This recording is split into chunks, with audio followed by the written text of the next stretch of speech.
All right, so we're talking about section 3.3 now.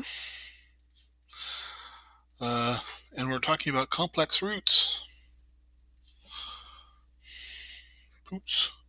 Complex roots to the characteristic equation. Right, so we have our differential equation, ay double prime plus by prime plus cy equals 0. And then we form our characteristic equation, ay double prime. Oops, sorry, I'm rewriting what I just wrote.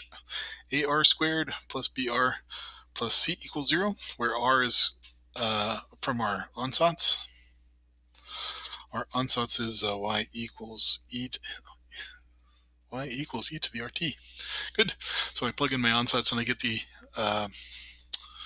what did we just call that? The characteristic equation. Yes. Good. And so in 3.1, we talked about just in the case where we have b squared minus 4ac being positive. Okay, so we won't repeat ourselves there. But in the second thing that we want to look at, though, is when b squared minus 4ac is less than 0, right? And so let's go ahead and write down what the quadratic formula says here. R is minus b plus or minus the square root of b squared minus 4ac divided by 2a. Okay, and so if b squared minus 4ac is less than 0, that means that we have complex conjugate roots, and if you want to, you could rewrite it. And instead of b squared minus 4ac, you could say 4ac, take the negative of that, pull out the square root of minus 1, and so you would have an I there, all divided by, oops, I better be careful. Oh, darn it. Is this too messy? Square root of 4ac minus b squared over 2a times I. And so you see here, the main reason I put this down here is so you can see that you always have complex conjugate roots. Complex conjugate roots. Right? Good. All right. And so now we will assume that r is equal to alpha plus I times beta. So remember, alpha is going to be the minus b over 2a. Beta is going to be this expression here, minus 4ac, or b squared minus 4ac negative square root over 2a. Okay. Then I'm going to write down our conclusion, and then we're going to talk about why the conclusion is true. Conclusion, y of t ends up being c1 times e to the alpha t cosine of beta t plus c2 e to the alpha t sine of beta t. Another way to write that, you could factor out the e to the alpha t. That's, again, the real part of your expression. Then you would have c1 cosine of beta t plus c2 sine of beta t. And the main thing to notice here in your solution, these are real. Must be real. Okay, I don't want to see any complex solutions to a real differential equation, okay? Our solutions should be real. And we're going to talk about why they are real and how you can break this up like this, okay? But I just wanted to really emphasize the conclusion first, and then we'll see if we can reverse engineer what we need in order to prove that it's true. All right. Okay, so I'm going to take this assumption over here, and I'm going to rework my conclusion using my ansatz, okay, and see if I can't get from here to here. So this is what the rest of the video is going to be about. All right. So let's go ahead and say that we have e to the alpha plus I beta times t. That's e to the rt. And so now we know from our complex numbers, if you haven't watched the complex number video, please do. I can go ahead and feed the t through, so I have e to the alpha t times e to the I times beta t, right? And I know from Euler's formula that e to the I theta, I'll write it over here, e to the I theta is cosine theta plus I sine theta. Okay, so I can rewrite my expression. Let's see if I can write in a straight line here.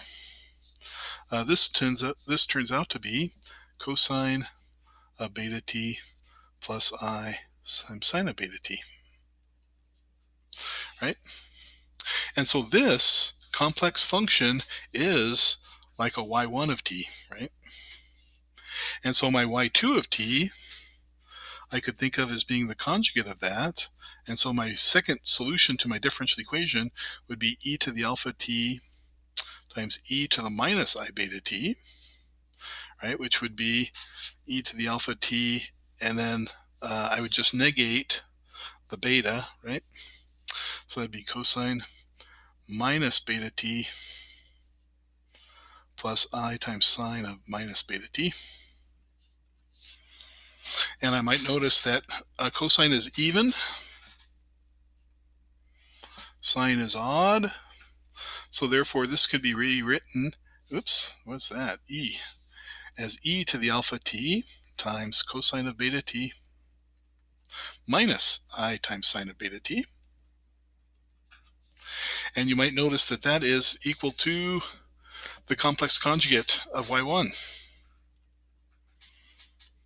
Okay, and so we don't want to use y1 and y1 conjugate as our two solutions, because as it turns out, if you use these two functions as your two solutions to form the fundamental set, your constants are going to be such that the imaginary parts are going to drop out anyway, because we have a real differential equation.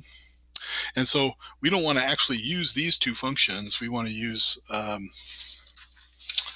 do you recognize this? What is this? But just the cosine of beta, this is this first one right here. Let me rewrite that. Let me write that down here. What you're seeing here is y of t is equal to c1 times the real part of e to the alpha plus I beta times t, plus c2 times the imaginary part of e to the rt. I'll just abbreviate it. Okay, and so this is a kind of a nice way of looking at the problem, right? Again, the real part is going to be e to the alpha t cosine beta, and then the imaginary part is e to the alpha t sine beta. No i's are in that. Good. And so this is going to be, now I should say that we haven't proven this yet. What we want to do next is we want to prove the following. Prove the following kind of steps to get this solution. Number one, if u of t plus I times v of t solves L of y equals 0, then u of t and v of t separately are each solutions.